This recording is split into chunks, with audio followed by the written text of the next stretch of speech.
Muy buenos días tengan todos ustedes, sean muy bienvenidos en esta nueva mañana de hoy jueves 25 de febrero del año 2021, a esta cita titulada Bajo la sombra del Omnipotente. Así que sea usted muy bienvenido, muy bienvenida a este espacio con el Señor, donde el Señor muy seguramente ministrará nuestras vidas. Oraremos, estudiaremos su palabra, reflexionaremos en ella. Así que quiero invitarle en esta mañana para que juntos abramos nuestras Biblias en el Evangelio de Mateo, capítulo 7, versículo 7. Mateo 7, 7. Dice la bendita palabra del Señor de la siguiente manera. Mateo 7, 7 dice: Pedid y se os dará, buscad y hallaréis, llamad y se os abrirá. Porque todo aquel que pide, recibe, y el que busca, halla, y al que llama, se le abrirá. ¿Qué hombre hay de vosotros que si su hijo le pide pan, le dará una piedra? ¿O si le pide un pescado, le dará una serpiente? Pues si vosotros siendo malos, sabéis dar buenas dádivas a vuestros hijos, ¿cuánto más vuestro Padre que está en los cielos dará buenas cosas a los que le pidan? Así que todas las cosas que queráis que los hombres hagan con vosotros, así también haced vosotros con ellos, porque esto es la ley y los profetas. Estamos en Mateo capítulo 7, versículo 13. Mateo 7, 7, estamos leyendo desde el versículo 7, ahora entramos al versículo 13 de Mateo. Dice: entrad por la puerta estrecha, porque ancha es la puerta, y espacioso el camino que lleva a la perdición, y muchos son los que entran por ella, porque estrecha es la puerta, y angosto el camino que lleva a la vida, y pocos son los que la hallan. Mateo 7:15. Mateo 7:15 dice: guardaos de los falsos profetas, que vienen a vosotros con vestido de ovejas, pero por dentro son lobos rapaces. Por sus frutos los conoceréis. ¿Acaso se recogen uvas de los espinos o higos de los abrojos? Así todo buen árbol da buenos frutos, pero el árbol malo da frutos malos. No puede el buen árbol dar frutos malos, ni el árbol malo dar frutos buenos. Todo árbol que no da buen fruto es cortado y echado en el fuego. Así que por sus frutos los conoceréis. Bien, hay un dicho por ahí que dice que por la maleta se conoce el pasajero. Y es muy cierto. Y el Señor, al hacer una referencia muy exacta, comienza en el versículo 17 diciendo acerca de una regla de la oración, y es pedir, buscar, llamar. Sin embargo, él dice que todo lo que pidamos, el Padre nos lo dará, y nos compara. Nos dice que nosotros como humanos somos padres malos, y cuando está hablando de malos, no está hablando de que seamos malos en el sentido moral. Es decir, hay padres que son muy buenos. Es decir, hay gente que inclusive sin ser cristiana son muy buenos padres, nos ganan a nosotros inclusive que somos cristianos. Es decir, pero aquí está hablando de la imperfección humana. Es decir, si ustedes son imperfectos, no son maduros, no son completos, saben dar buenas cosas a sus hijos, ¿cuánto más vuestro Padre, que es el completo, que es el pleno, les dará buenas cosas a los que se las pidan? Pero aquí hay que hacer una claridad, porque cuando se habla de cosas que se la piden, no es pedir todo lo que yo quiero caprichosamente y el Señor inmediatamente me lo va a dar. No, el Señor es poderoso, por supuesto. El Señor es poderoso para hacer todo lo que Él quiera y todo lo que le pedimos. Pero hay que tener en cuenta algo. El Señor es poderoso en hacer o en dar o en corresponder a todo lo que le pedimos, pero siempre y cuando vaya en vía en su voluntad. Es decir, siempre y cuando vaya de acuerdo a su voluntad. ¿Sí me hago entender? Porque a veces uno escucha que dicen, Pida que el Señor es poderoso para hacer todo lo que usted le pide. El Señor tiene el poder para hacer todo. No, no, no, no. Sí tiene el poder para hacer todo, pero siempre y cuando esté en el marco de su voluntad. ¿Sí me hago entender? Entonces cuando dice pidan, busquen, llamen, y todo lo que pidan, y todo lo que busquen, y todo lo que llamen, se le va a dar, se les abrirá. No está hablando de lo que caprichosamente querramos pedir, sino todo lo que esté en línea con lo que Dios quiere dar. Alguien dijo, ¿por qué será que Dios le gusta que le roguemos tanto por lo que Él nos quiere dar? No es que Él busque que le roguemos tanto, lo que pasa es que nosotros a veces, como bien dice el texto por allá en Romanos, no sabemos orar. No sabemos orar. Orar en sintonía con lo que Dios quiere que pidamos es muy difícil, porque a veces nosotros siempre queremos son cosas para nuestro propio beneficio. Por ejemplo, usemos el ejemplo de Ana. Ana pedía un hijo. Señor, dame un hijo, dame un hijo. Pero hasta que Ana no entendió que el Señor le quería dar un hijo, pero no para ella, sino para él, fue cuando Dios le dio a Samuel. ¿Sí me hago entender? Es decir, Dios siempre quiere darte lo que Él quiere darte. Por eso dice, si nosotros sabemos dar buenas cosas, ¿cuánto más nuestro Padre no dará buenas cosas a los que se las pidan? Es decir, el que está interesado en corresponder o en responder nuestras oraciones, pues es Dios mismo, pero siempre y cuando estén en línea conforme a lo que Él quiere que pidamos. Eso es lo que Él anhela, que nosotros pidamos en sintonía con lo que Él quiere que le pidamos. ¿Sabe que es bueno hacer ese ejercicio? Practíquelo y verá y se dará cuenta cómo el Señor, cuando tú pides en línea con lo que el Señor quiere que tú pidas y lo que Él te quiere dar, inmediatamente la respuesta no se hace esperar. Yo puedo contarles varios testimonios de eso, de cómo cuando yo he procurado pedir en línea con lo que el Señor quiere que yo le pida, inmediatamente la respuesta. Por ejemplo, hay momentos en que yo le digo, Señor, yo quiero servirte en tal área, Señor, yo quiero hacer tal cosa, veo tal necesidad en la iglesia donde yo me congrego, veo que hay una necesidad allí de tal cosa, pero yo quiero que me uses y quiero, aquí me pongo en las manos tuyas para que me uses. Y he visto cómo el Señor de una vez inmediatamente me responde, porque es lo que el Señor quiere que le pidamos. ¿Sí me hago entender? Entonces, haga el ejercicio y verá, pida en sintonía con lo que Dios quiere que usted pida.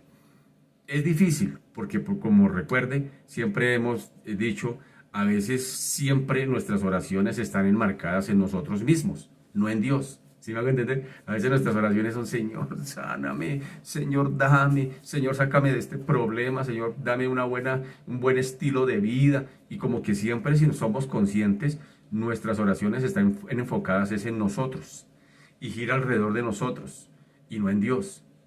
Qué difícil es pedir conforme a lo que Dios quiere que pidamos. A veces es difícil. Yo recuerdo en la iglesia donde yo me congregaba primero, allá, a pesar de que era una iglesia distanciada de nuestro hogar, tocaba coger transporte y tocaba prácticamente situaciones difíciles para reuniones, para estar en todo eso. Y allá no había espacios como estos, en las mañanas de oración, debido a la distancia, porque ninguno éramos vecinos de esta iglesia. Sin embargo, el Señor me empezó a inquietar de que faltaba un ministerio de intercesión allí. Y empecé yo a orarle al Señor, Señor, que allí haya un ministerio de intercesión. Es más, si tú quieres, yo vengo y abro a las 5 de la mañana, Señor. Aunque me toque todas las mañanas madrugar, yo quiero ir, úsame. Y sabes una cosa, que el Señor me respondió porque Él quería que yo orara en esa dirección. Me respondió y es más, el regalo no me lo dio allá donde yo estaba. Ya nos habíamos cambiado de iglesia y el Señor me dio ese ministerio, pero donde estábamos más cerquita a la casa. Y duramos 10 años orando todas las mañanas, a las 5 de la mañana, y algunos lo saben. 10 años hasta que la pandemia nos aisló, pero todos los días juiciosito allí, por 10 años, orando más, como 12 años, orando allá, todas las mañanas juiciosito, con varios hermanos, porque Dios le había pedido en sintonía con lo que Él quería que yo pidiera. Y inmediatamente la respuesta fue así: Señor, yo quiero, Señor, enseñar palabra en la iglesia. Yo quiero, Señor, Dios de los cielos, yo quiero compartir el evangelio, yo quiero enseñarte, que tener escuelas bíblicas en la iglesia. tome Jorge, tome inmediatamente. Entonces, cuando uno pide conforme a lo que Dios quiere que uno pida, hermano, créame, la respuesta no se hace esperar. Yo puedo aquí contarle muchos testimonios de eso, pero a veces desafortunadamente cuando uno pide para uno, como que uno no ve respuestas. Es porque el Señor tal vez está formando el carácter de acuerdo al pedido, ya lo hemos dicho varias veces. Pero aquí entonces el Señor está hablando de una regla muy importante. ¿Y cuál es la regla? Cuando dice la regla de oro, ¿cuál es? La regla de oro en la oración es pedir de acuerdo a lo que Dios quiere que pidamos. Qué difícil es, vuelvo a repito eso, qué difícil es porque por lo general la voluntad de Dios por lo general, siempre por lo general va en contravía de la nuestra. Hay cosas que no podemos entender. Moisés dijo, pero ¿cómo si yo no sé hablar? Yo no puedo ir, eso es para otro. ¿Cómo me voy a ir a parar frente a Faraón, el dueño del mundo de ese entonces, y decirle que deje salir al pueblo de Israel y que usted me mandó? Si no me van a creer, eso es imposible. Y por lo general el Señor siempre que nos manda a hacer algo va en contravía de nuestra razón. Si usted pide la voluntad de Dios para su vida, sencillamente cuando Dios le mande a hacer algo que va en contra de su razón, póngale cuidado a eso. Póngale seriedad a eso porque tal vez por ahí es. Tal vez por ahí es.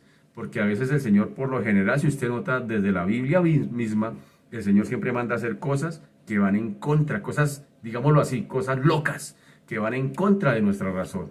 ¿Cómo sí que Pablo, que perseguía a cristianos, que los odiaba, que los mataba, que los encarcelaba, ahora se volvió predicador del Cristo que tanto odiaba? Son cosas de ese tipo.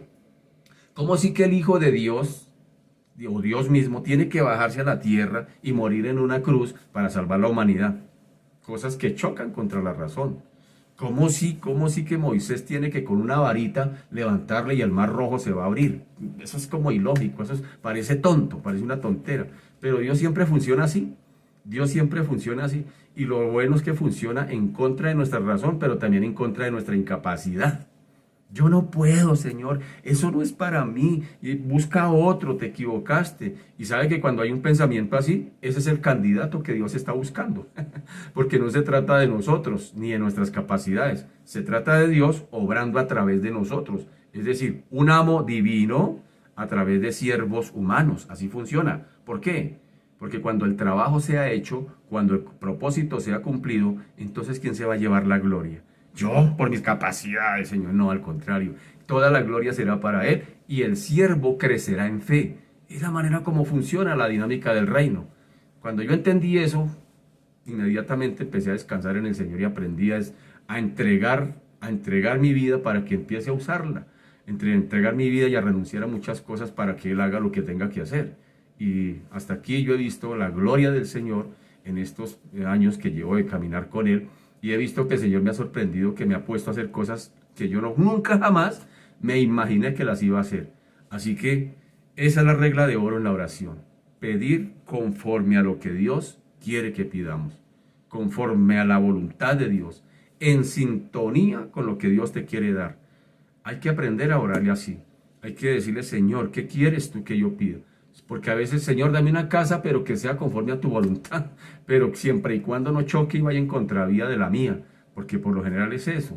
A veces no entendemos la voluntad de Dios, sino sencillamente lo único que podemos hacer nosotros es rendir nuestras vidas y que Dios haga con ellas como a bien tenga para el propósito por el cual nos ha llamado. Recuerde que Dios no te llamó solamente a la salvación y estarse en una silla sentado esperando que venga el transmilenio para el cielo.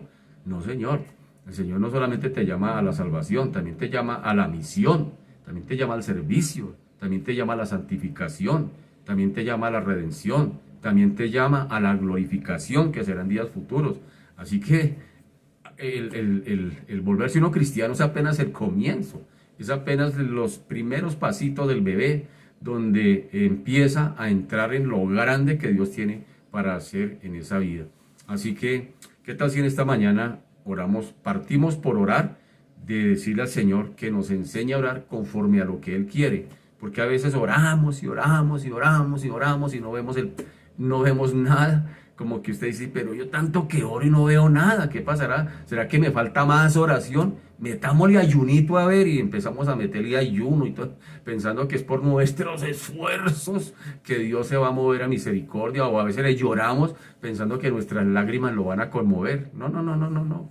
Dios simplemente quiere que estemos en el centro de su voluntad. Cuando estemos en el centro de su voluntad, estaremos en el centro de sus propósitos y por supuesto estaremos en el centro de sus bendiciones. Y es cuando usted mira y dice, gloria a Dios, a pesar de todo y a pesar de que no lo merezco, mire cuánto Dios se ha movido en mi vida y a través de mi vida. Así que, ¿qué tal si en esta mañana oramos en esa dirección? Tal vez a veces no sabemos cómo orar y el mismo Señor nos lo dijo. Ustedes no saben orar como conviene. Más bien a veces oramos es como nos conviene. Y el Señor anhela que oramos conforme a su voluntad. ¿Qué quiere Dios de nosotros? Y eso es lo que hay que hacer cada día antes de venir a Él a pedirle de sencillamente nuestras propias motivaciones. Amado Padre, en esta mañana te bendecimos, te glorificamos, te damos gracias, Señor. Padre, hay tantas cosas que no entendemos, Señor, y tal vez no las llegaremos a entender sino hasta el día, Padre amado, en que el cuadro no sea completo, el panorama no sea abierto. Señor, es muy atrevido tal vez ahora decir, ya conozco de Dios, ya conozco lo de Dios, ya sé cómo es. No, es muy atrevido pensarlo, Señor, así de esa manera, porque tal vez tú, Señor, inclusive nos mirarás y tal vez, Señor, dirás, ay, este bendito no ha querido aprender cómo es que yo quiero que funcione.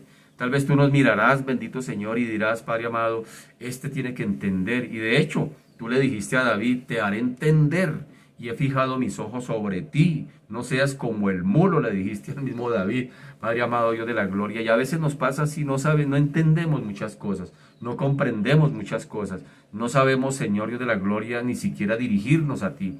A veces tal vez cuando nos vamos a dirigir a una persona, a una entidad importante, como que primero razonamos y bueno, ¿cómo me dirijo? Si es a través de pronto un escrito, entonces empezamos a mirar cómo hacemos el encabezado. Señor, excelentísimo, respetado, y como que hacemos el ensayo de cómo nos vamos a dirigir hacia aquella persona importante. Sabes, Señor, que hacia ti muy pocas veces o que tal vez ninguna vez nos hemos sabido dirigir hacia ti, porque tal vez, bendito Señor, Dios de la gloria, Padre amado, Señor, Dios de los cielos, no hemos permitido que seas tú mismo quien nos enseñes. Tú mismo dijiste que a través del Espíritu Santo nos guiarías a orar conforme a tu voluntad, porque, Señor, Dios de la gloria, es tu Espíritu Santo quien quiere, Señor. Es decir, yo me imagino aquí, Señor, Dios de la gloria, Padre amado, que el Espíritu Santo está con el Padre y viene a aquella persona que ora y escucha su oración y va al Padre y le dice, Padre, mire que este está orando de esta manera, y el Padre le dice, no, dígale que ore de esta otra. Por eso dice que el Espíritu Santo nos guía a orar como conviene. Señor Dios de la gloria, Padre amado, ayúdanos a entender, bendito Señor Dios de los cielos, que tú tienes buenas cosas, excelentes cosas para darnos, pero que tal vez a veces no las hemos recibido. Es porque pensamos que, Señor Dios de la gloria, es más importante nuestro pedido que lo que tú nos quieres dar. A veces inclusive, Padre amado, pensamos que si no pedimos lo que nos motivó a orar, pensamos que como que no oramos. A veces si se nos va el tiempo solamente adorando o alabándote, Señor, a veces como que decimos, oiga, yo me la pasé dando gracias a Dios y no oré, no pedí. Tranquilo que si tú haces de esa manera, cuando tú oras, cuando tú adoras, cuando tú alabas al Señor, mientras tú estás en eso, el Señor se ocupa de tu pedido, y mientras tanto Él toma tu pedido y se encarga de él. Sin darte cuenta, cuando menos piensas, el Señor te ha respondido y dijo, oiga, y eso que yo no le pedí, yo solamente le di gracias. Es que la dinámica del reino funciona de unas maneras que definitivamente ni esta mente humana no la puede entender. No podemos entender las dinámicas de tu reino, Señor de la gloria. Los gigantes de la Biblia no lo entendían. Muchos no lo entendieron, muchos no lo comprendieron. David mismo decía, Señor, enséñame tus caminos. Examina mi corazón y ve si hay en ellos caminos de perversidad y guíame por la senda del camino eterno. Cuánto amo yo tu ley todo el día, es ella mi meditación y lámpara es a mis pies tu palabra. Es decir, grandes hombres de la Biblia tuvieron que reconocer que ellos no podían funcionar solos, que necesitaban la guía y la dirección de Dios para, Señor Dios de la gloria, aún dirigirse a ti. Porque bendito Señor, no sabemos, Padre amado, dirigirnos a ti. A veces, Señor Dios de la gloria, asociamos la oración con pedido. Y no está mal, la misma Biblia nos anima que hay que pedir. De hecho, este texto que estamos leyendo en esta mañana de Mateo 7 dice, pedid y se os dará, buscad y hallaréis, llamad y se os abrirá. Claro, suena chévere, suena bueno, pero el Señor está diciendo, Dios de la gloria, que hay una regla de oro allí en la oración, y es pedir conforme a lo que tú quieres dar. Y es orar conforme, en sintonía con lo que tú quieres hacer. Señor, y qué difícil, porque nos cuesta, porque Señor de la gloria, nuestra naturaleza humana, que está cargada de problemas, quiere salir de ellos. Señor, ¿quién no quiere salir de problemas? Yo quisiera en esta mañana no tener ni uno. Yo quisiera estar, mejor dicho, viviendo chévere. Pero Señor de la gloria, eso hace parte de nuestra vida mientras estemos en esta tierra. Pero qué difícil es venir ante ti, Señor, dejar esos problemas de lado y ponernos en sintonía con lo que tú quieres dar. Señor, es difícil. Es difícil llamar, Señor, para que se nos abra el cielo, para que el cielo nos dé a través de lo mejor, lo que tú quieres dar y no lo que nosotros tanto pedimos insistentemente a veces. Porque dice tu palabra misma, Señor, que tú nos das mucho más de lo que pedimos o entendemos. Señor, enséñanos a orar. Enséñanos a orar. Enséñanos a orar. Yo he descubierto eso, que entre más oro, más cuenta me doy de mi ignorancia en la oración. Más cuenta me voy dando que soy un ignorante para orar. Entre más oro, entre más tiempo llevo orando, entre más clamo, entre más te sirvo en esa parte, Señor, más me voy dando cuenta de mi falencia en cuanto a mi vida de oración. No sé orar, porque orar no es simplemente expresar palabras, Señor, o ideas, o simplemente, Señor Dios de la gloria, traer sentimientos o una lista de peticiones al Señor y decir, ya oré, ¿cómo he orado? No, Señor de la gloria, orar es prácticamente enmarcando que la oración no es una actividad ritualista, no es una actividad religiosa, sino entendiendo desde el marco que la oración es el reflejo de la oración, Señor Dios de la gloria, de una relación contigo.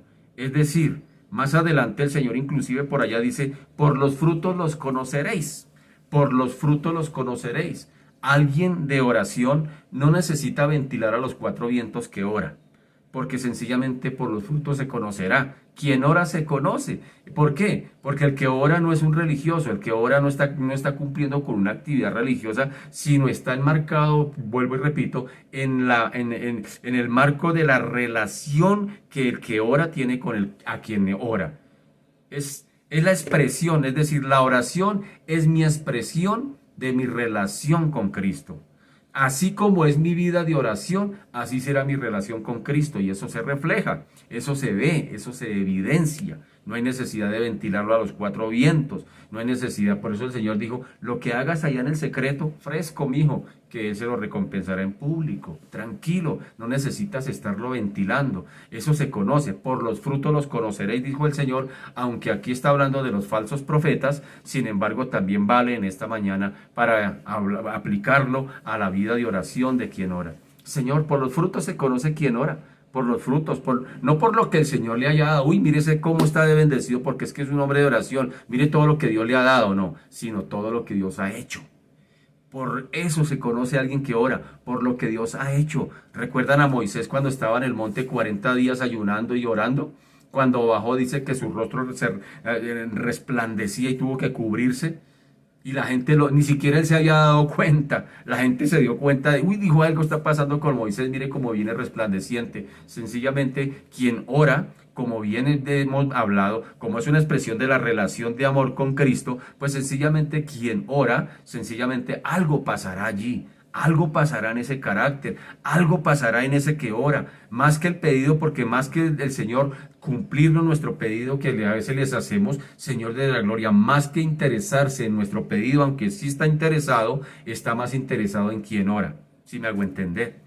Él está más interesado en ti, que si te conectas cada mañana, aquí, Él más que pedirle y pedirle y pedirle, está más interesado en ti, en formarte más que en el pedido que tú le hagas. Él está más interesado en quien ora que en lo que le ora. No porque no sea interesante para Él lo que se ora, por supuesto que sí. Por eso a veces vienen esos tiempos de espera. Porque el Señor, mientras llegan esos tiempos de espera, está preparando el carácter del pedido o el carácter de quien ora conforme al carácter del pedido. Entre más grande sea el pedido, más tiempo tal vez empieza el Señor a trabajar en la celeridad que nosotros se lo permitamos. Empieza a hacerlo. Yo recuerdo, Señor de la gloria, recién convertido, cuando te decía, Señor, yo quiero servirte, yo quiero servirte, yo quiero servirte. Y oraba y clamaba y duraba a veces hasta noches enteras orando de esa manera. Señor, yo quiero servirte, pero no tengo tiempo, porque el trabajo. Y el Señor Dios, de una manera, Señor Dios de la gloria, me duró 10 años con ese proceso. 10 años procesándome, sencillamente para que llegara el momento y dijera, tome, ahora sí, ahí tiene, pero ten en cuenta que ahora yo voy a ser tu proveedor. Yo ahora voy a ser tu sustentador. Ya no vas a depender de un dinero, ya no vas a depender de un salario, ya no vas a depender de nadie, vas a depender de mí. Y así fue cuando el Señor sacó al pueblo de Israel de Egipto. En Egipto, aunque estaban esclavos, lo tenían todo, aunque estaban esclavos. Sin embargo, cuando el Señor los saca, tiene que pasarlos por el desierto para enseñarles a depender de Él, para enseñarle a su pueblo a que tenían que poner su confianza totalmente y absolutamente en Él. ¿Sabes que a veces pasa así? Cuando el Señor nos pasa por desiertos, es porque el Señor sencillamente quiere enseñarnos eso, que aprendamos a depender de Él, de Él, de Él. Porque es fácil hablar de fe cuando todo está ahí a la mano. Es fácil hablar de fe cuando hay salud. Es fácil hablar de fe cuando hay provisión. Es fácil hablar de fe cuando todo está fluyendo. Es fácil, cualquiera habla de fe así, pero cuando la fe, la esencia de la fe es precisamente ver de lo que no hay nada, ver de lo que no tengo, ver de lo que no soy, ver de allí y Señor y seguir moviéndose en esa dirección. Bendito Señor de la gloria. Por eso enséñanos, Padre amado, a orar conforme a tu voluntad. ¿Qué quieres de nuestras vidas? ¿Cuál es la razón por la que nos conectamos cada mañana? ¿Cuál es la razón por la que llevamos años orando y clamando? ¿Qué quieres hacer en nosotros, Señor? ¿Qué quieres trabajar de nuestro carácter, de nuestro ser? ¿Conforme a qué nos quieres hacer? Ayer nos enseñabas tú, Padre amado, Dios de la gloria, que tú estás usando varias cosas para formarnos, que tú tienes que arreglarnos, formarnos, equiparnos, capacitarnos, bendito Señor, mientras estemos aquí, bendito Señor, prepararnos, bendito Señor, remendarnos, bendito Señor. Ayer nos hablabas de eso. Y que el elemento de la oración es uno de los recursos que tú usas, bendito Señor, porque es una relación estrecha contigo, donde tú quieres hacer ese trabajo y usabas de la oración también. Yo recuerdo que ayer tú hablabas de que uno de los elementos que tú usas es la oración, la palabra, los hermanos y las dificultades, las luchas, los problemas, Señor, tú los usas para formarnos, para arreglarnos, para equiparnos. Quienes se conectaron ayer, aunque yo no me conecté en la mañana, pero yo tuve la oportunidad de ver. Ayer tú hablabas, bendito Señor, de esa manera. Señor Dios de la gloria. Y la oración es el recurso. Por eso decíamos hace un momento que en la oración tú estás más interesado en quien ora que en lo que ora. Por más que ese pedido sea importantísimo para aquel quien ora. Por más que sea su petición acariciada, le llamo yo. Todos tenemos una petición acariciada, donde decimos, uy, cuando el Señor me responda a esto, mejor dicho, le glorificaré. Pero sabes que a veces ni siquiera se da, porque es que el Señor, más que interesarse en darnos la petición acariciada, está más interesado en obrar y en trabajar en aquel que ora, en aquel que pide, en aquel que está clamando. Por eso dice, todo aquel que pide, recibirá, pero el que llama también se le abrirá, pero al que busca también hallará. ¿Y qué es eso? Es buscar conforme a lo que tú quieres dar, es llamar conforme a lo que tú quieres hacer, es Padre amado, pedir conforme a lo que tú quieres dar. Qué tremendo es eso, Señor. Es una regla de oro, Señor Dios de la gloria, que opera, bendito Señor Dios de la gloria, que cuando tú dices que oremos sin desmayar, que cuando tú dices que oremos persistentemente, bendito Señor, surgiría una pregunta. ¿Y por qué Dios quiere que le roguemos tanto con algo que ya nos quiere dar? o por algo que ya nos quiere dar. ¿Por qué será que el Señor insiste y nos quiere tener ahí, Señor Dios de la gloria, rogándole y rogándole por algo que Él ya nos quiere dar? Porque es que vuelva a lo mismo, más que darnos, Él está más interesado en hacernos y formarnos. ¿Sí me hago entender? Por eso, Señor Dios de la gloria, ayúdanos a entender, Señor Dios de la gloria, por qué oro, por qué me conecto a orar, por qué leo la Biblia. Ayúdame a entender por qué estoy pasando por los problemas que estoy pasando. Ayúdanos a comprender, bendito Señor Dios de la gloria, porque tal vez está llamando la atención en algo. En algo está llamando la atención en nuestras vidas. Tal vez tu circunstancia y mi circunstancia no es casualidad. Créame que no es casualidad. El Señor está llamando la atención en algo, pero hasta que no nos pongamos en sintonía con Él, no veremos respuesta, no veremos el por qué, no veremos con claridad por qué estamos pasando por lo que estamos pasando, por la situación que estamos viviendo. Y a veces sería bueno, Señor de la gloria, Señor, hacer un alto en el camino, redireccionar nuestra vida de oración y decir, bueno, venga, ¿qué es lo que el Señor quiere hacer en mí? ¿Qué es lo que el Señor quiere hacer a través de mí en medio de esta situación que estoy viviendo, cualquiera que sea? Padre amado, enséñanos a orar, enséñanos a depender de ti, enséñanos a pedir conforme a lo que tú quieres darnos, enséñanos a llamar conforme a la manera como tú quieres que llamemos, enséñanos, bendito Señor, a buscar conforme a la manera que tú quieres que busquemos. Bendito Señor Dios de la gloria, porque a veces, Señor, Padre amado, por lo general cometemos muchos errores, Padre amado, en esta relación tan estrecha que tenemos contigo. A veces creemos, Señor de los cielos, que la oración es simplemente, bendito Señor Dios de la gloria, una actividad ritualista, una actividad religiosa, que es algo que yo practico y a veces, Señor, se nos vuelve mecánico. Señor, ayúdanos a entender que la relación, la oración es la expresión de nuestra relación contigo. Que la oración es una expresión de nuestra relación contigo que es personal, que es práctica, que es continua y que es real. Es una relación así. No es religiosa, no es ritualista, no es mística. No es de esa manera. La oración es la expresión de nuestra relación. Así como tenemos relación con nuestras esposas, con nuestros padres, con nuestros hijos, con nuestros amigos. Es una relación con una persona, la persona del Espíritu Santo, la persona del mismo Hijo y tu misma persona de la Trinidad en acción. Bendito Señor, en esos tiempos de oración. El Padre enviando al Hijo, Señor de la gloria, para acercarnos al trono de la gracia, pero el Espíritu Santo guiándonos para pedir conforme a la voluntad del Padre. La Trinidad está en acción, la Trinidad en acción cuando tú y yo oramos. Bendito Señor Dios de la gloria. Por eso, Padre amado, enséñame a orar. Enséñame a orar porque, Señor Dios de la gloria, necesito aprender a orar. Necesito aprender a orar, necesito aprender a ponerme en sintonía con lo que tú quieres darme. Necesito ponerme en sintonía, Padre amado, alinear mi pedido con lo que tú quieres dar. Y tal vez, bendito Señor, a veces es más importante lo que tú me quieres dar que mi propio pedido. Y no porque mi pedido no sea importante para ti, por supuesto que sí. Lo que pasa es que tú a veces o a veces no, tu misma palabra dice que tú das más de lo que pedimos y de lo que entendemos. Señor, qué hermoso privilegio es el orar, qué hermoso ministerio es la oración. Por eso yo digo que la oración y la intercesión son los ministerios escondidos. Es decir, el ministerio que no se ve es el ministerio de intercesión. Pero son las zapatas. Hace poquito construimos el templo, o quienes estuvieron allí trabajando, se dieron cuenta, señores de la gloria, que para la edificación que vamos a estrenar este próximo domingo, se hicieron unos huecos, 12 huecos, de 2 metros de profundidad por 2 metros de diámetro, que lleva varilla, piedra, cemento, concreto, lleva todo eso, que se llaman las zapatas en el ámbito de la albañilería.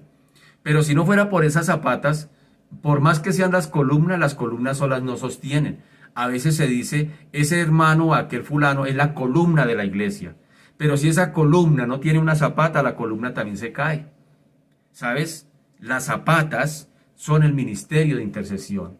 Las zapatas, eso que no se ve, eso que cuando tú llegas a un lugar no ves porque está bajo tierra, 2 metros bajo tierra, sencillamente eso es lo que sostiene la estructura.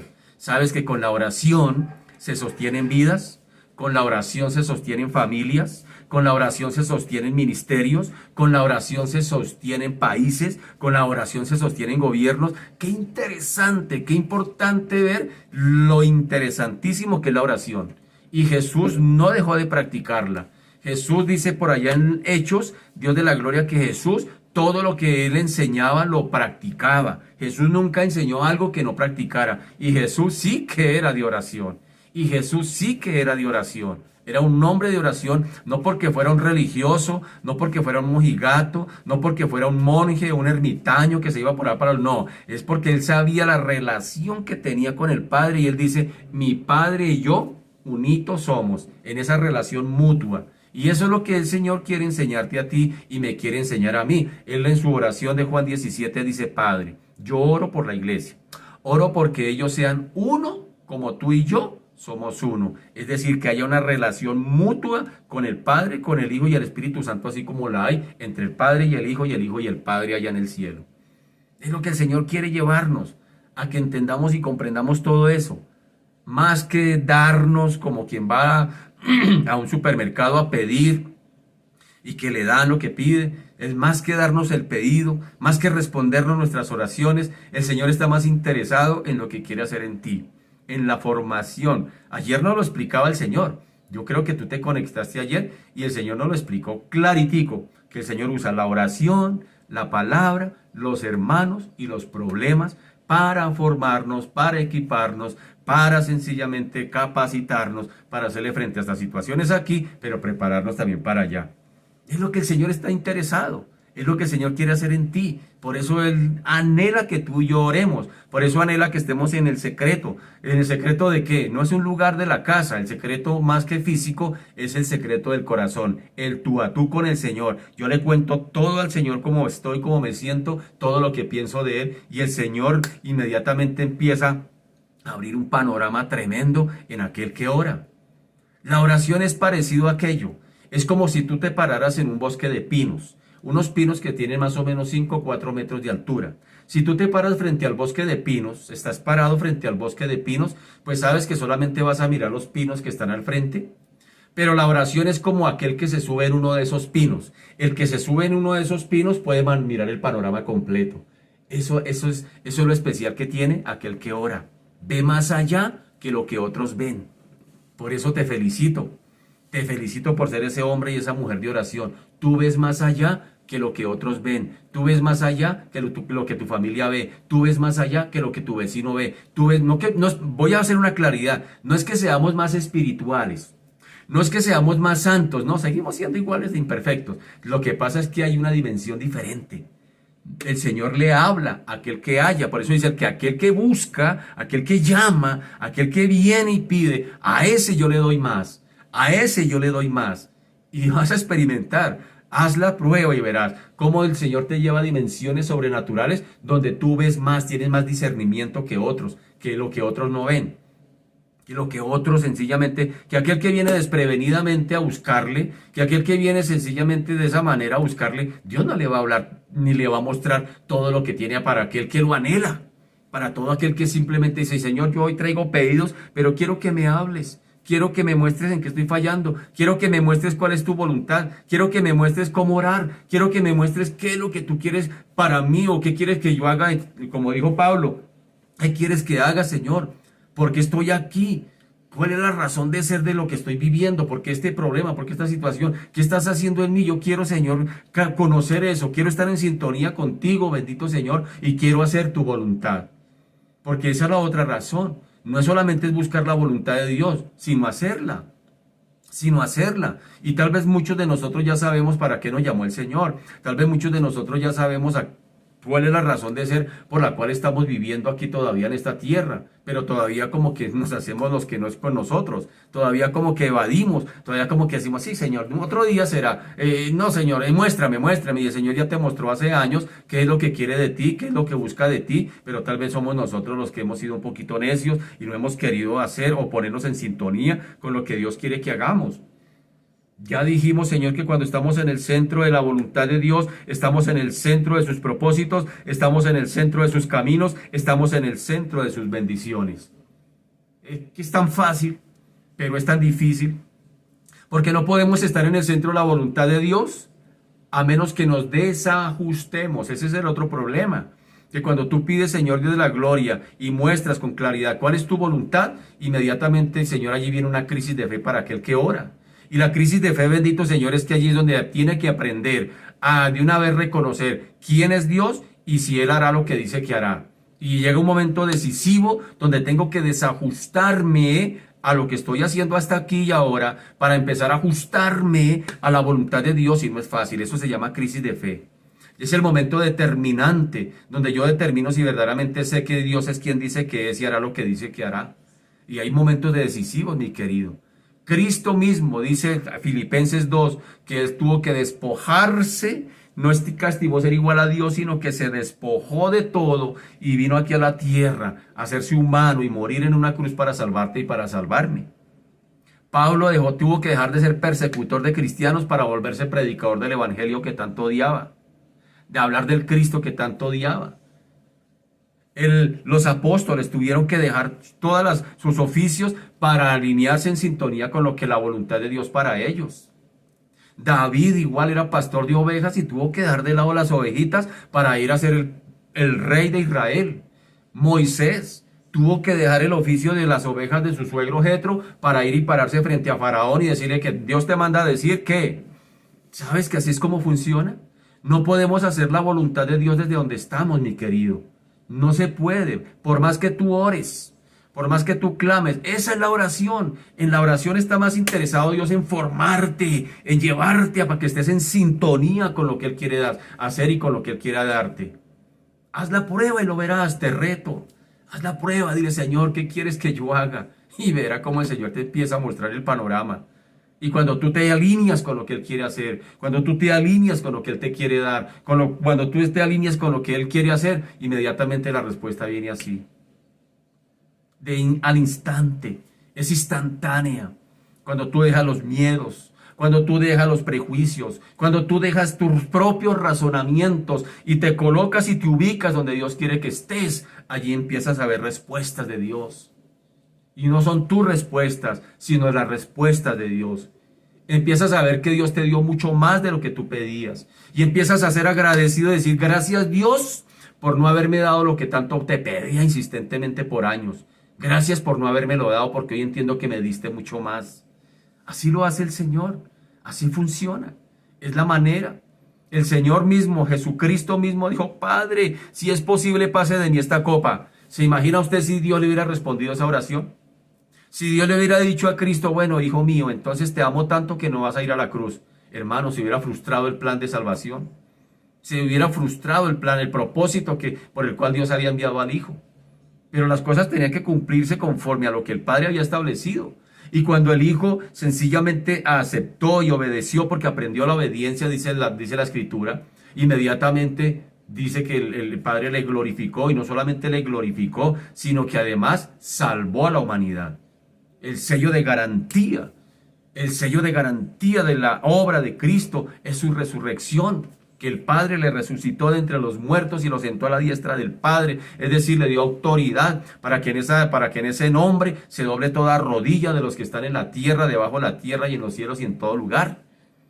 Eso hizo el Padre. El Señor le dio mucho más a Jesucristo, más que unos añitos más de vida, más que evitarle la cruz, le dio mucho más, hizo mucho más a través de Él y en Él. Y es lo que quiere enseñarnos también. Dios tiene mucho más para darnos, pero sencillamente, Señor Dios de la gloria, a veces nuestros pedidos caprichosos son lo que estorban el propósito, Señor Dios de la gloria, que tú tienes para nuestras vidas. Ayúdanos a orar, enséñanos a orar. Yo quiero aprender a orar, yo quiero aprender a orar. Yo quiero aprender a orar porque he entendido, Señor, que orar no es simplemente traer una lista de peticiones y de expresárselas a Dios con palabras bonitas. No, eso va mucho más allá. Va mucho más allá. Porque recuerda esto, la oración es el reflejo de mi relación con Cristo. No es una actividad religiosa. No es una actividad ritualista. No es una práctica. La oración es la expresión de mi relación con Cristo. Y tal cual es mi relación con Cristo, así será esa expresión. El Señor dijo más abajo, Por los frutos los conoceréis. Y repito, aunque el texto literal está hablando de los falsos profetas, también puede aplicar para quien ora. Por los frutos se conoce. Uno conoce una persona que ora o que es flojita de oración. Uno la conoce por sus actitudes. Uno la conoce no más por mirarla a la cara. Uno dice, uy, esta persona se ve que es una persona de oración. No más por la forma de hablar. Uno conoce que ha estado en la presencia del Señor y que algo está haciendo el Señor en ella. Por eso, Señor Dios de la gloria, nos disponemos para que tú sigas haciendo lo que tengas que hacer. Si tienes que formarnos, capacitarnos, equiparnos, Señor de la gloria, y estás usando este elemento llamado oración, aquí estamos dispuestos, Señor, aunque no veamos nuestro pedido. Claro, por supuesto, tenemos un pedido tan acariciado. Yo creo que cada uno nos motivamos a orar por ese pedido tan acariciado. Todos lo tenemos, todos tenemos un pedido que, Señor de la gloria, decimos, uy, Señor, si el Señor me responde esto, wow. Pero, Señor, aunque no recibamos nada de eso, Señor, hemos entendido que recibiremos mucho más de lo que pedimos y entendemos. Y que será siempre lo mejor para nosotros, porque tu voluntad siempre será buena, siempre será agradable y siempre será perfecta, es decir, será completa. Por eso, Señor, ayúdanos a orar siempre, enséñanos a orar, en sintonía con lo que tú quieres hacer, en sintonía con lo que tú quieres dar, en sintonía con lo que tú quieres abrir. Señor Dios de la gloria, hoy te damos gracias. Hoy te damos gracias, Señor, por lo que estás haciendo, Padre amado, por lo que estás haciendo en cada uno de nosotros. Alguien una vez me preguntó, ¿usted cree en Dios? ¿Y por qué cree en Dios? ¿Qué le ha dado? Le dije, pues tal vez físicamente no me haya dado mucho, pero creo en Dios por lo que ha hecho. Porque lo que no pudieron hacer las lágrimas de mamá, ni de mi esposa, ni de ninguno, lo ha hecho solamente el Señor. La transformación de vida y de carácter solamente lo hace el Señor. Nadie más lo hace, porque es algo sobrenatural y es el mayor de los milagros. Por eso te doy gracias en esta mañana, Señor. Bendigo tu nombre, te glorifico y te exalto, Señor. Gracias porque eres tú quien nos enseñas. Un discípulo dijo allí, después de que Jesús terminó de orar, enséñanos a orar, enséñanos a orar, enséñanos a orar. Estaba interesado por aprender a orar, pero él involuntariamente ya estaba intercediendo. Aquel que hizo el pedido, aquel discípulo de Lucas capítulo 11, que hizo el pedido a Jesús que le enseñara a orar, primero fue paciente, porque Jesús oraba largas horas, decía que noches enteras, y aquel discípulo no lo interrumpió.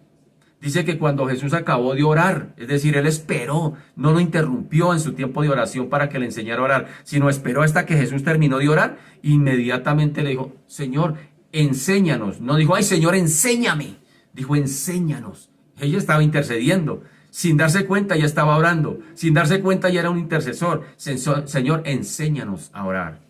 Y es lo mismo que te pedimos nosotros, Señor, enséñanos.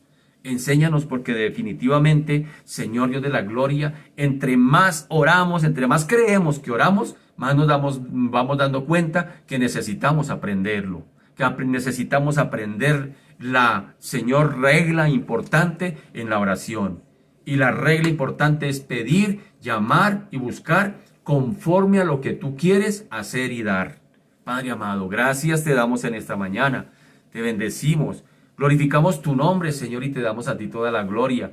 Pedimos, Señor, que hables por tu palabra, que nos enseñes a entenderla. Estamos, Señor de la gloria, reflexionando, meditando en todo lo que, Padre amado, tú viviste aquí en la tierra cuando viniste, Señor Dios de la gloria, Padre amado, a buscar y salvar la humanidad. Pero hubo unos religiosos, Padre amado, Dios de la gloria, que siempre fueron hostiles, Padre amado, hacia lo que tú, Señor Dios de la gloria, venías a dar.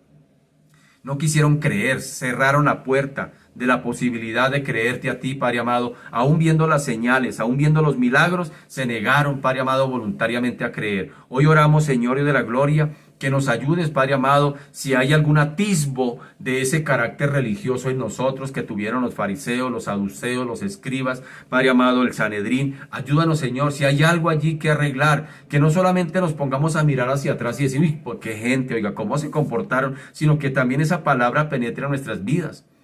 A ver si hay algo de eso también en nosotros.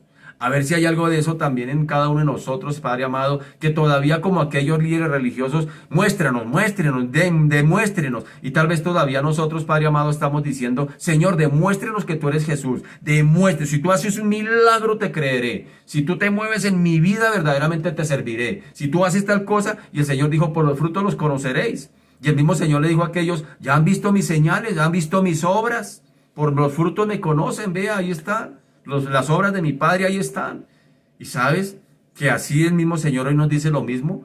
Por los frutos los conoceréis. Es decir, por los frutos de Cristo lo conocemos, por lo que ha hecho en nuestras vidas. Razón suficiente para creerle, razón suficiente para servirle, razón suficiente para seguirle. Te alabamos y te bendecimos, Señor, y te damos a ti toda la gloria, en el nombre poderoso de Jesús.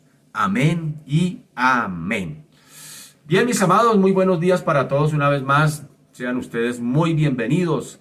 Hoy jueves 25 de febrero del año 2021. Este espacio bajo la sombra del Omnipotente. Oiga, qué chévere venir en medio de este caluroso día de la vida, venir a refugiarse en esa sombrita allí, bajo la sombra del mismo Señor, que allí nos trae aliento, nos trae nuevas fuerzas, nos trae nueva perspectiva, nos trae descanso. Eso es bajo la sombra del Omnipotente, un espacio donde venimos a eso, a reflexionar, a descansar, a traer nuestras cargas, a darnos un airecito, por decirlo de alguna manera, para seguir avanzando en este tránsito de la vida. Así que bienvenido, bienvenida, los felicito por esa fidelidad de cada mañana estar ahí conectados, hermanos queridos, Dios me los bendiga. Así que vamos a seguir nuestro estudio del Evangelio de Juan, capítulo 11, donde Juan nos está narrando una historia de la relación que hay entre el Padre y el Hijo y las ovejas. Hay una relación mutua entre el Padre, el Hijo y las ovejas. Y los dos en ese amor mutuo dan su vida, o mejor, envió a Cristo a dar su vida por las ovejas. Es un amor mutuo y es un amor que anhela que el Señor ahora sus ovejas expresen hacia esa unidad del Padre con el Hijo. Padre, tú y yo somos uno y yo quiero que ellos sean uno como tú y yo somos uno. Ese es el pedido magno que el Señor hace acerca cuando intercede por ti y por mí. Él no está intercediendo, ay, que haya empleo para aquel, ay, que haya sanidad para aquel. No, Él está intercediendo es que un día usted y yo llegamos a ser uno con Cristo y con el Padre. Y qué tremendo pedido el que está haciendo el Señor. Así que busque su Biblia y en su Biblia el Evangelio de Juan, estamos en el capítulo 10, capítulo 10 del Evangelio de Juan. Vaya buscando allí versículo 27. O versículo 27 del Evangelio de Juan, capítulo 10. Dice de la siguiente manera, versículo 27. Dice, mis ovejas oyen mi voz y las conozco y me siguen, y yo les doy vida eterna y no perecerán jamás. Oigan esa promesa, no perecerán jamás. Les doy vida eterna. Y nadie, tres promesas, vida eterna, no perecerán jamás, ni nadie las arrebatará de mi mano. Ay, perdón, hago un paréntesis. ¿Qué estabas pidiendo en esta mañana? ¿Qué le estabas pidiendo al Señor en esta mañana? Con toda sinceridad, contéstate ahí. Ay, lo que me motivó a pedirle al Señor esta mañana fue esto. Pero mire que el Señor nos está dando mucho más de lo que pedimos y entendemos. Dice, yo les doy vida eterna. No perecerán jamás. ¿Y qué más? Ni nadie las arrebatará de mi mano. Oiga, salud, dinero y amor pide el mundo. El que tenga esas tres cosas que le dé gracias a Dios, pero el Señor nos da mucho más de lo que el mundo pide. ¡Qué tremendo! ¿Qué estabas pidiendo? ¿Qué estabas pidiendo? Y pon ese pedido que tenías en esta mañana al lado de lo que Dios te está dando. ¿Qué dijo el Señor? Mis ovejas oyen mi voz y yo las conozco y yo les doy vida eterna, no perecerán jamás y nadie las arrebatará de mi mano. Tremendo lo que el Señor nos da mucho más de lo que pedimos o entendemos. Dice, mi Padre que me las dio es mayor que todos y nadie las puede arrebatar de la mano de mi Padre. Yo y el Padre uno somos. Tremendo privilegio. Así que a todo lo dicho anteriormente, ahora se añade la consecuencia lógica. Aquí hay una consecuencia lógica. Si la obra de Cristo es realmente del Padre, entonces queda claro que el Hijo y el Padre son uno. Es una razón lógica.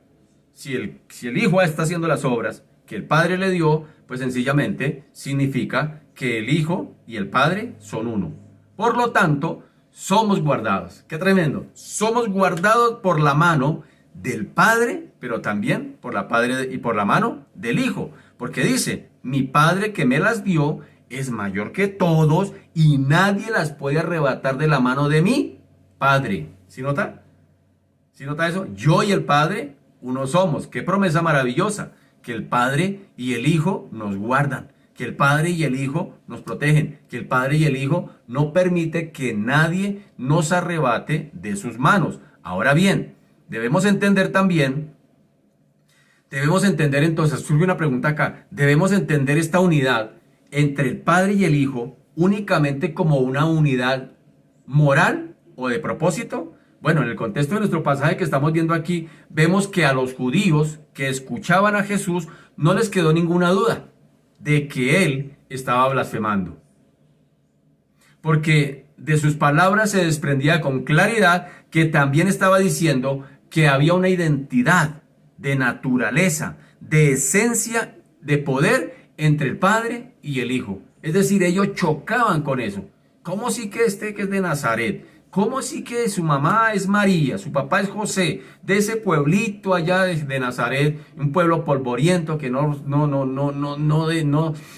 ofrece nada, y va a venir a decirnos que él es el Mesías esperado? Porque recuerde que ellos estaban esperando un Mesías, pero la forma como ellos lo estaban esperando era que llegara, por ejemplo, en el marco de una de las fiestas judías. Y recuerde, estamos en el marco de la fiesta de la dedicación. ¿Qué estaban celebrando los judíos? Que sencillamente los macabeos habían recobrado la libertad de los asirios, o por lo menos de las costumbres asirias que les habían impuesto cuando los habían llevado cautivos. Se habían perdido las costumbres judías. Y allí Judas Macabeo se levanta en revuelta contra los asirios y definitivamente los derroca y vuelve y recupera el templo, recupera otra vez las costumbres religiosas judías. Y eso es lo que están celebrando, aunque no es una fiesta bíblica, pero la están celebrando y lo están recordando año tras año, y es lo que están celebrando aquí. Lo que estamos estudiando aquí está en el marco de eso.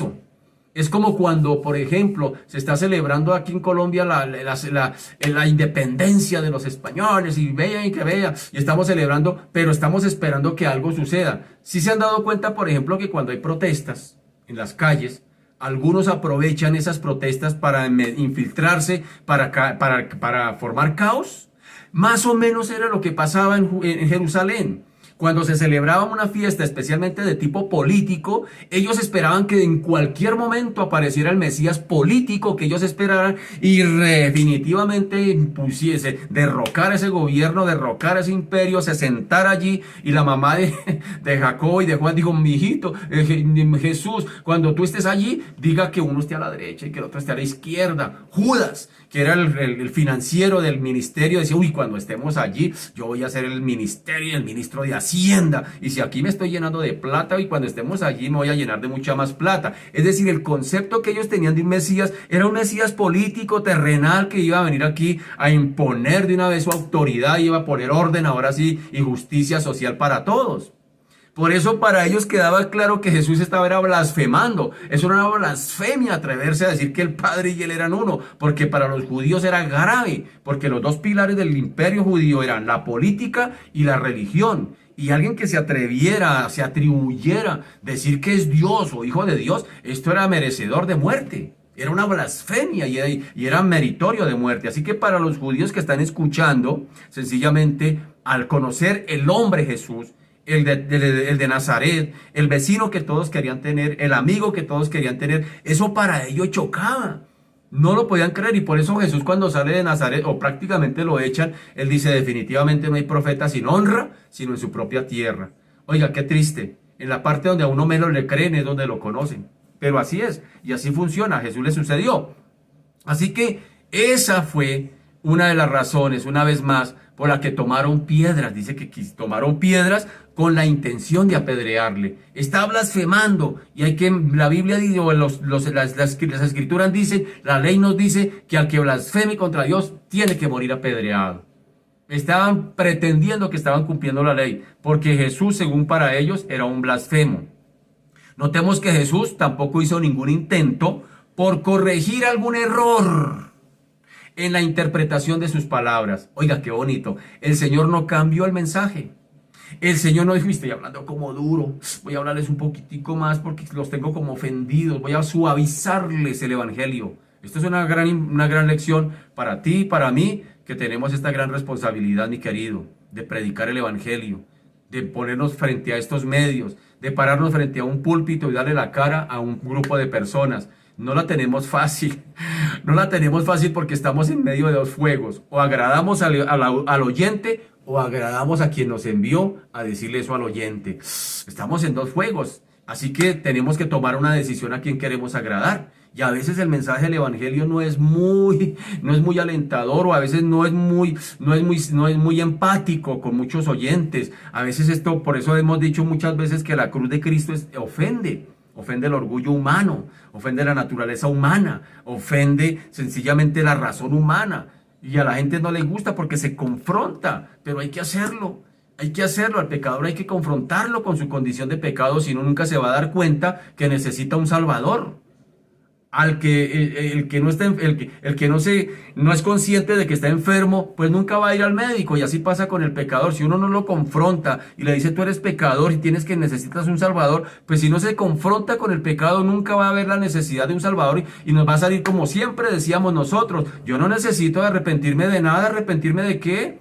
Yo soy buen esposo, soy buen padre, soy buen empleado, no le hago mal a nadie, con nadie me meto, nadie se meta con mi vida, yo soy feliz así como vivo, así estoy tranquilo, a nadie hago mal, a nadie, que se arrepientan los que... Y siempre ponemos un concepto allí de que nosotros somos tan buenos y que los otros son los que necesitan. Cuando nosotros tenemos que ver que el mensaje no se puede suavizar. Jesús no lo suavizó. Jesús no se puso a decir, ay, espere un momento, espere, corrijo el mensaje, como que estoy cometiendo algún error, espere a ver. No, Jesús no se puso a eso. Notemos que Jesús, a pesar de que cogieron piedras, imagínense el cuadro de la gente cogiendo piedras para apedrearlo. Y Jesús no se puso a suavizar el mensaje. Notemos que Jesús no hizo ningún intento por corregir algún error. Jesús no lo hizo allí. Esta afirmación es realmente importante porque expresa tanto la diversidad de las personas de la Trinidad como la unidad en su esencia. Son dos personas distintas, el Hijo y el Padre, pero en esencia son uno.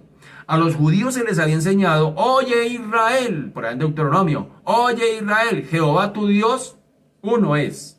Y ellos habían crecido con esa corriente de pensamiento. Eran monoteístas, es decir, creían en el único Dios, no creían en más dioses.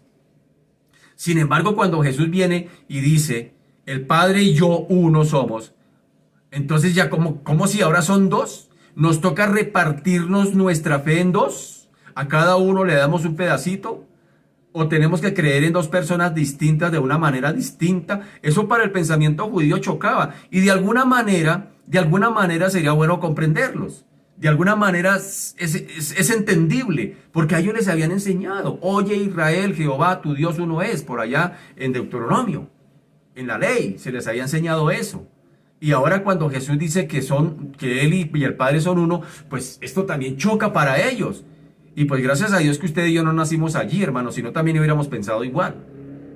Sin embargo, Jesús ahora no solamente eso, sino que cuando están allí en el aposento alto más adelante, el Señor le dice: muchachos, no estén tristes, es necesario que yo me vaya, les conviene que yo me vaya, y cuando yo me vaya, les enviaré otro. Ay, ¿cómo si otro?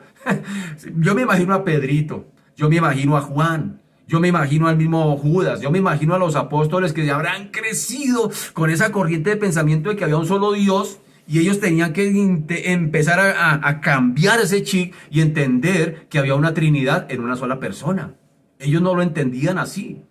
No lo comprendían. Para los mismos apóstoles fue una lucha cambiar ese chip de pensamiento, porque ellos solamente adoraban a Dios, y la semana o los días anteriores hablábamos de eso, que ellos eran fervientes creyentes en Dios. Y por eso Jesús por allá en 14, Juan 14:1 le tiene que decir, ustedes creen en Dios, crean también en mí, porque el que cree en el Padre tiene que creer en el Hijo que le envió, o el enviado.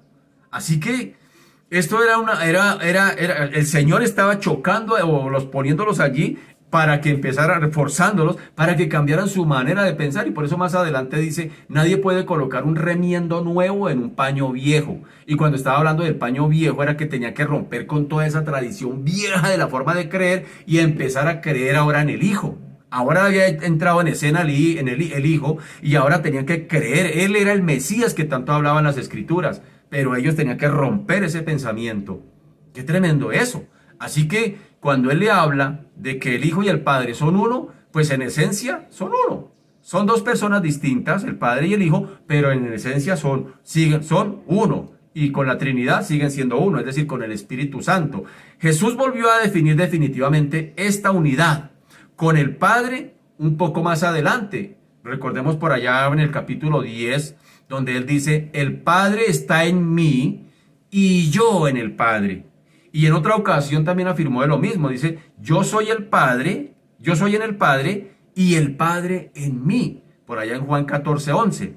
Así que la doctrina de la Santísima Trinidad no es un invento teológico, sino una deducción clara de las declaraciones bíblicas en cuanto al Padre, en cuanto al Hijo y en cuanto al Espíritu Santo. Tres personas diferentes. Tres personas distintas, pero en una sola unidad, en una sola esencia, en un solo Dios. Ahora, ¿cuál fue la reacción de los judíos ante esa aseveración del Señor?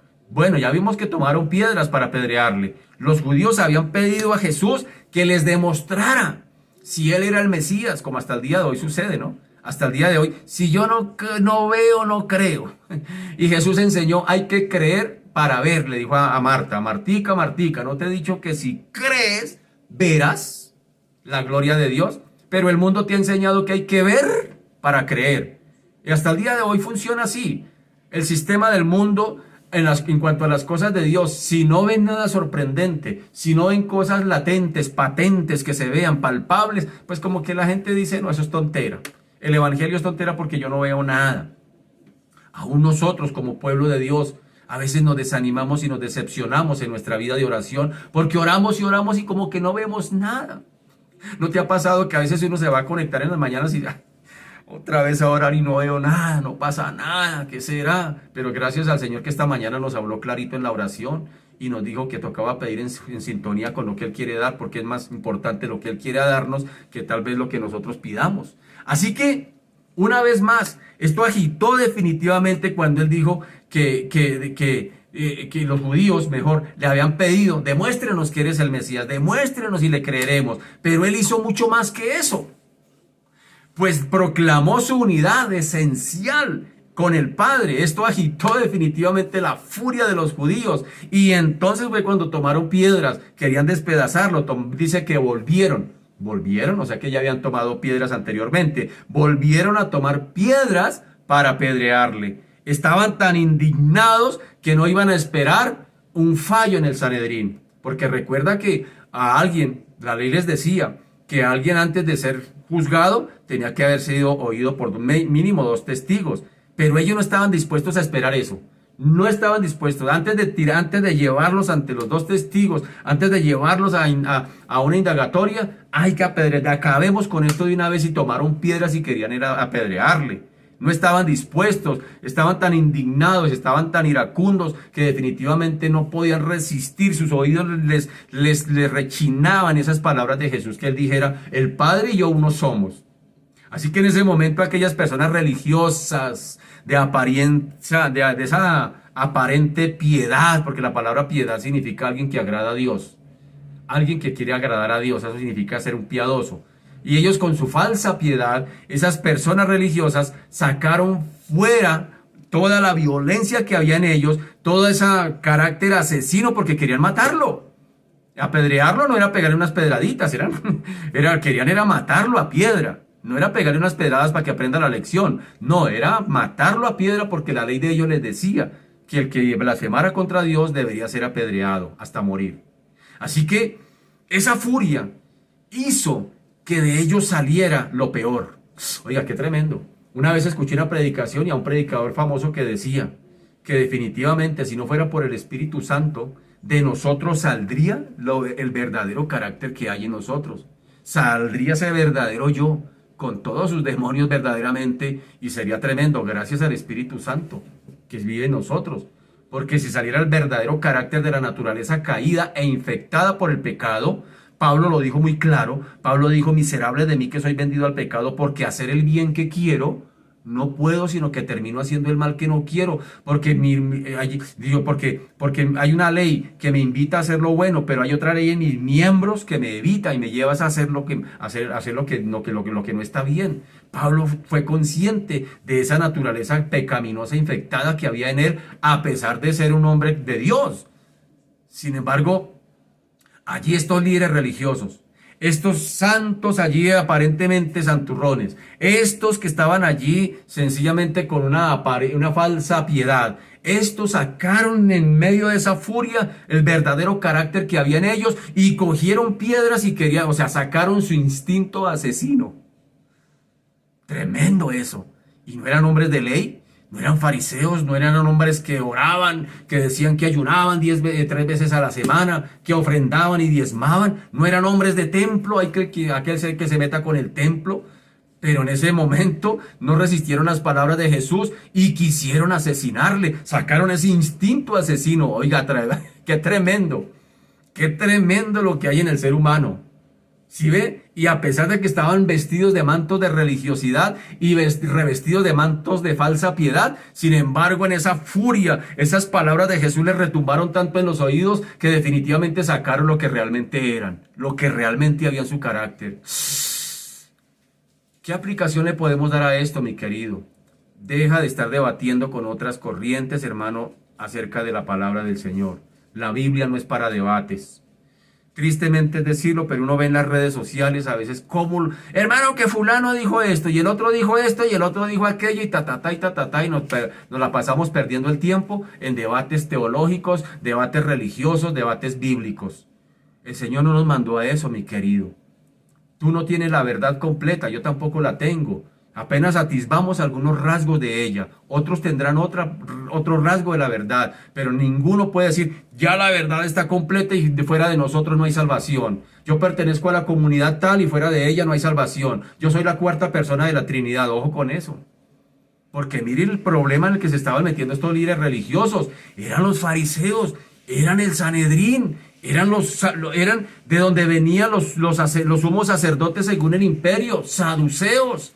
Los sumos sacerdotes venían de allí, pero ante las palabras de Jesús sacaron su verdadero carácter que habían en ellos y querían, sacaron un instinto asesino, porque coger piedras para apedrearle, repito, no eran piedritas chiquitas para hacerle unos pequeños chichones a Jesús para que aprendiera la lección y se calle, no, eran piedras para asesinarlo. Su ley les decía, el que blasfeme contra el nombre de Dios muera apedreado. Muera apedreado. Y es lo que ellos querían pretender hacer. Tremendo eso. Tremendo. Por eso yo decía en días anteriores, es más peligroso un religioso que un delincuente. Cuando uno ve un delincuente, uno por lo menos uno como que se esconde el huevado, uno como que se pone en alerta. Pero un religioso. Y Pablo lo enseñó a Timoteo, por allá en 1 Timoteo 3 le dijo, Timoteo, pilas porque en los postreros tiempos van a llegar tiempos peligrosos, porque habrá hombres amadores de sí mismos, avaros, ingratos, vanagloriosos, desobedientes a los padres, aborrecedores de Dios, aborrecedores de lo bueno, tendrán apariencia de piedad, pero negarán la eficacia de ella. A estos evita. Qué tremendo, es más peligroso encontrarse con un religioso que con un propio ladrón, oiga, con un delincuente. Qué tremendo esto. Estos religiosos están frente a Jesús y las palabras de Jesús, mi Padre y yo uno somos, le retumbaron en los oídos, que no aguantaron y se llenaron de furia y de ira y tomaron piedras, porque en esa época eran las armas que tenían para matar. Si hubieran tenido una M60, yo creo que sacaron una M60 y quieren acribillar al Señor. Qué tremendo eso. Sacaron su instinto asesino. para definitivamente ese odio criminal que llevaban dentro, lo sacaron para querer matar al Señor. Aún así, pero aún así, óigame bien, el Señor Jesucristo no perdió la calma. Oiga, qué bonito. No la perdió, ni intentó razonar con ellos nuevamente. En el versículo 32 dice, Jesús les respondió, muchas buenas obras os he mostrado de mi Padre. ¿Por cuál de ella me apedreáis? El Señor en su forma de defensa, en su forma de expresarse, producía callos, pisaba callos allí. Ahora pues los ofende más Jesús con esa respuesta. Él no buscó defenderse, no buscó esconderse, él no buscó razonar con ellos. Él sencillamente le responde, muchas buenas obras os he mostrado de mi Padre, del que tanto ellos creían. ¿Por cuál de ellas me apedreáis? Ya que ellos no creían en sus palabras, porque como decimos por ahí popularmente, pues las palabras finalmente se las lleva el viento, al menos podrían examinar sus obras. Jesús en Mateo dice, por los frutos los conoceréis. Y si lo hacían, si ellos examinaran las obras de Jesús, si hubieran examinado los milagros, comprobarían que todos los milagros, que las señales que él había hecho eran una demostración de la veracidad de su identidad con el Padre, de que él era hijo de Dios. Al fin y al cabo, los milagros son lo que nosotros o cualquiera puede esperar para creer en Dios. O sea, si uno no ve intervenciones de ese Dios, como que a veces lo que decíamos hace un momento, como que a veces nuestra fe tambalea. Si es lo que alguien quisiera esperar de Jesús, es lo que alguien quisiera ver. Y Jesús ya les había dado demostraciones de las obras que Dios le había enviado a hacer. Había sanado enfermos, había predicado el evangelio, es decir, las obras que ellos estaban viendo daban cuenta. ¿Se acuerdan de otro líder de ellos que estaba entre ellos, que era un compañero de ellos como Nicodemo? Nicodemo, cuando va a buscar al Señor, le dice, sabemos, tal vez les está hablando, Nicodemo estaba en representación de algunos que habían creído, que sabían que verdaderamente tenían la evidencia de que él era el Hijo de Dios, el Mesías. Y el mismo Nicodemo le dice, maestro, sabemos que vienes de Dios, sabemos que vienes de Dios, porque nadie puede hacer las señales que tú haces si Dios no está con él. Es decir, había alguien que entendía eso.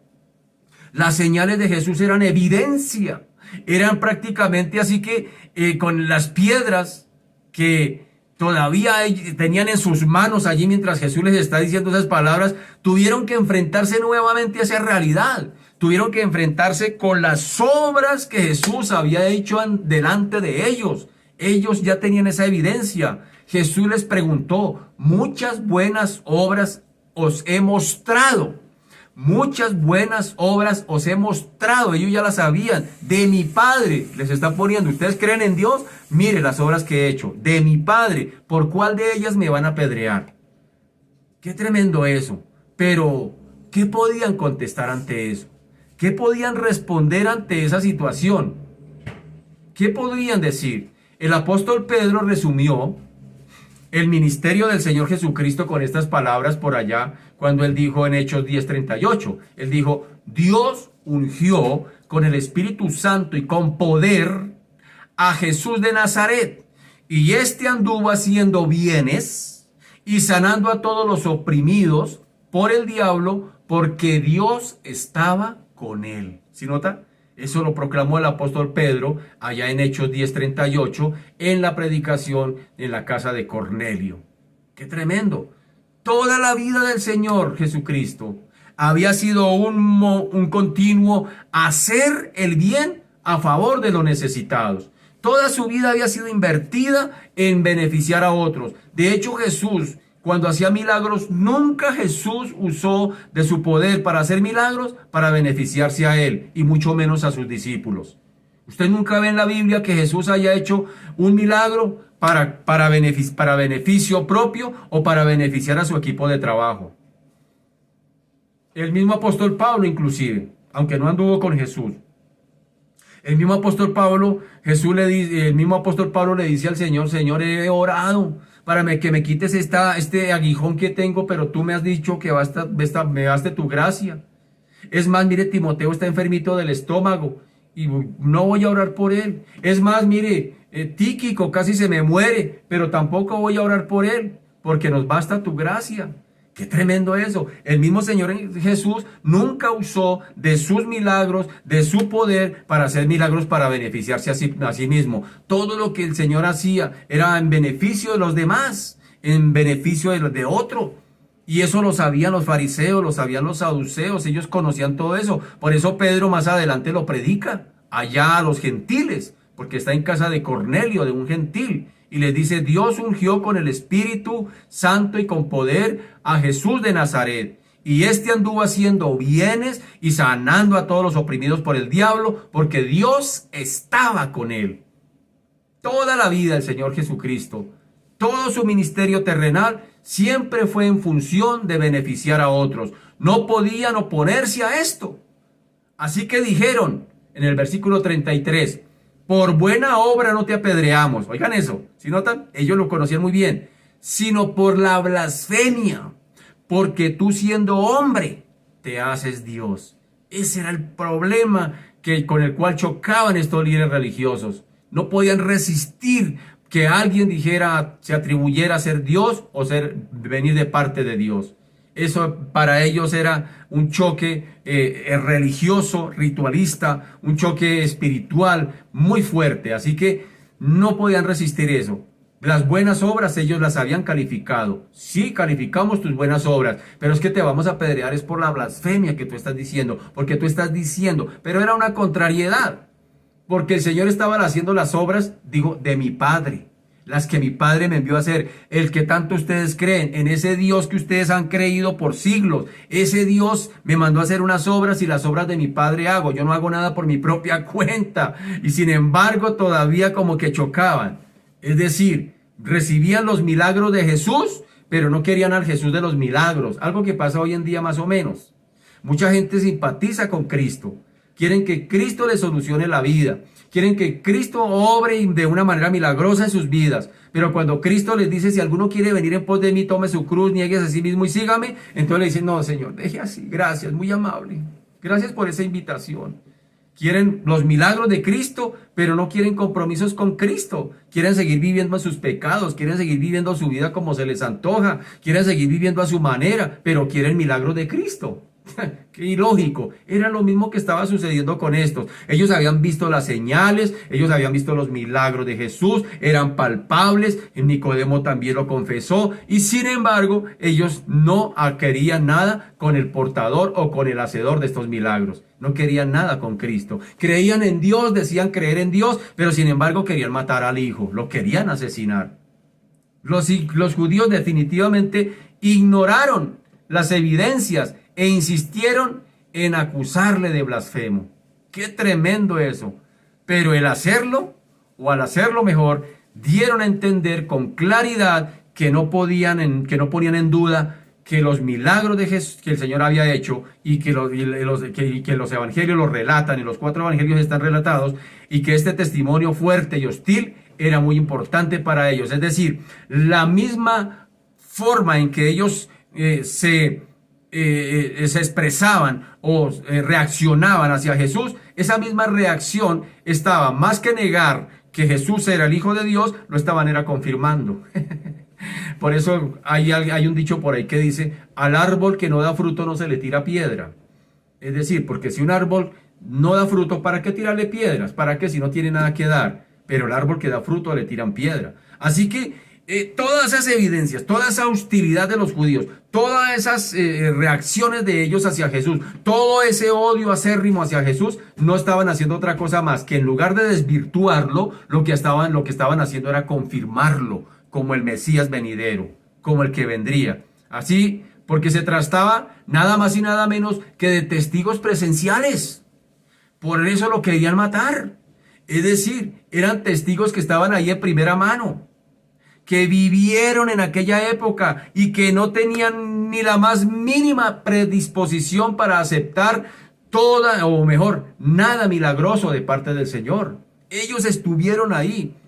Así que hasta el día de hoy, oiga, la cruz de Cristo debe ser el testimonio al mundo. los clavos, la corona de que le pusieron allí, los escupitazos, los azotes, todo eso que se vivió allí no es una película de Semana Santa, no es una película de Mel Gibson, no, fueron hechos reales y los testigos de primera mano fueron sus propios enemigos.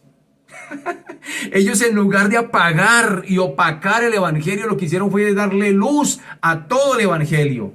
Cuando vemos todo lo que hicieron en Jesús, porque ese es el verdadero evangelio. ¿Cuál es el verdadero evangelio? Pues que Cristo vino a la tierra, que Cristo padeció, que Cristo murió, pero que Cristo resucitó.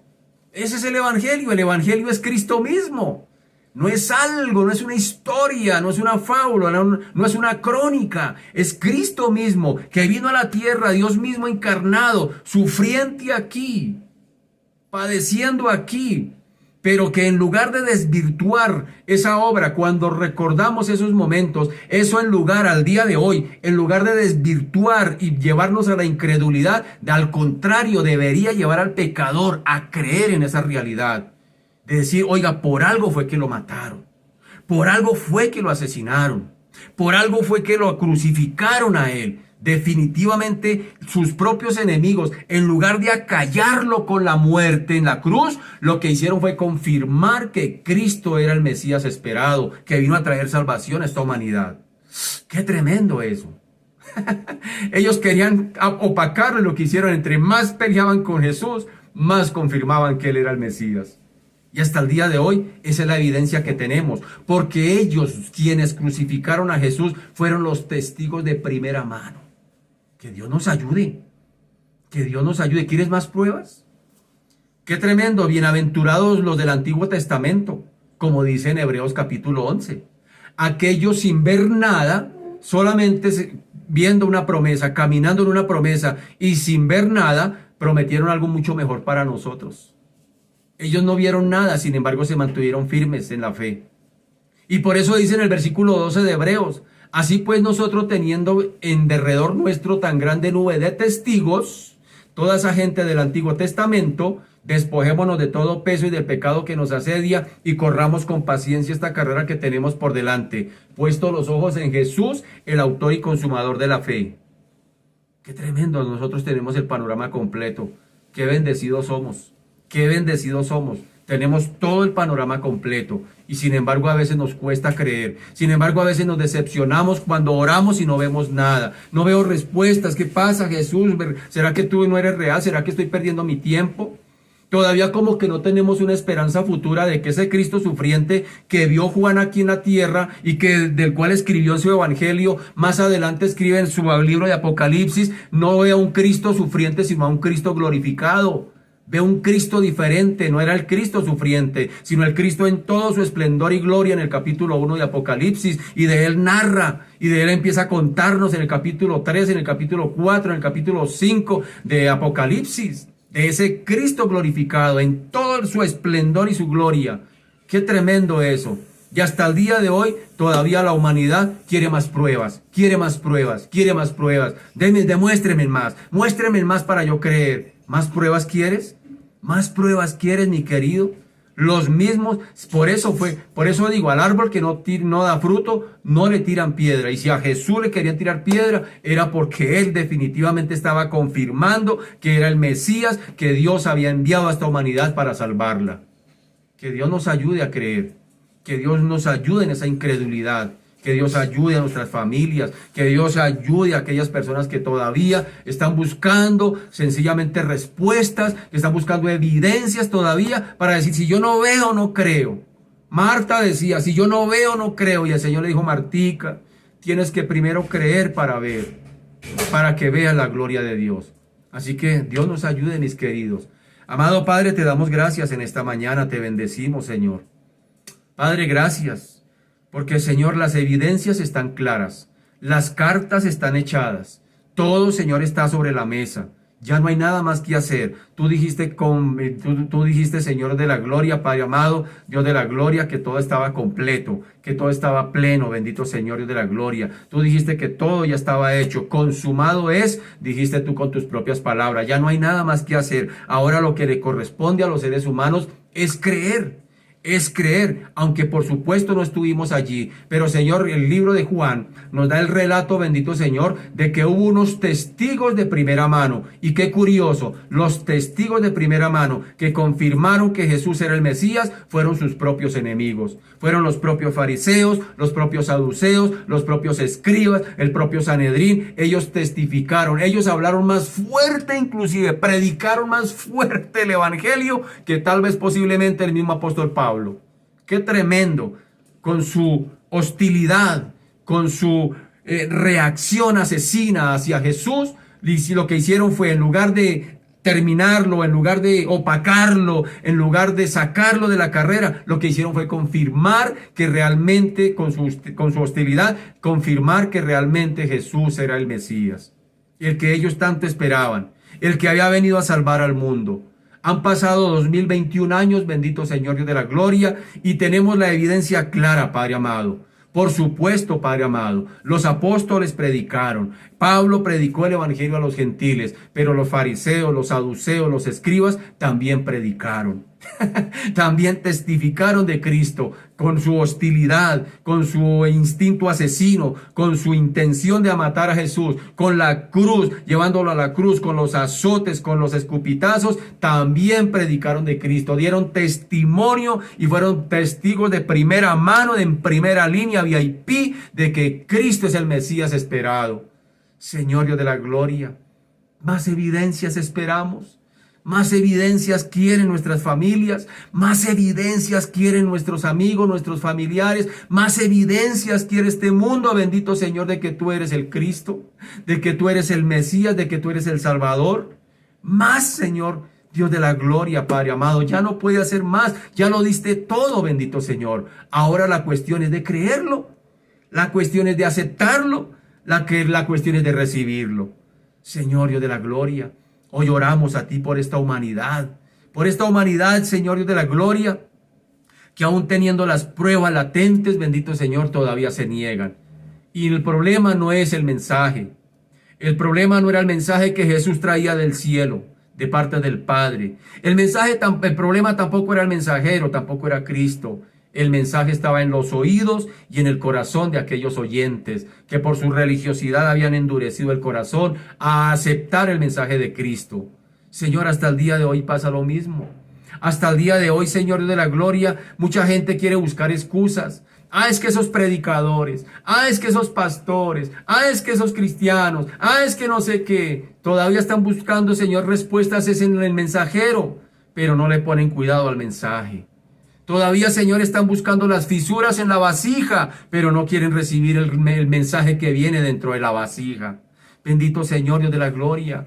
Hoy te pedimos por esta humanidad hostil, que Señor, Dios de la gloria, Padre amado, reaccione. Espíritu Santo, por favor, obra. Y también, Señor, rétanos como iglesia, porque se hace urgente la necesidad de predicar el evangelio de la cruz.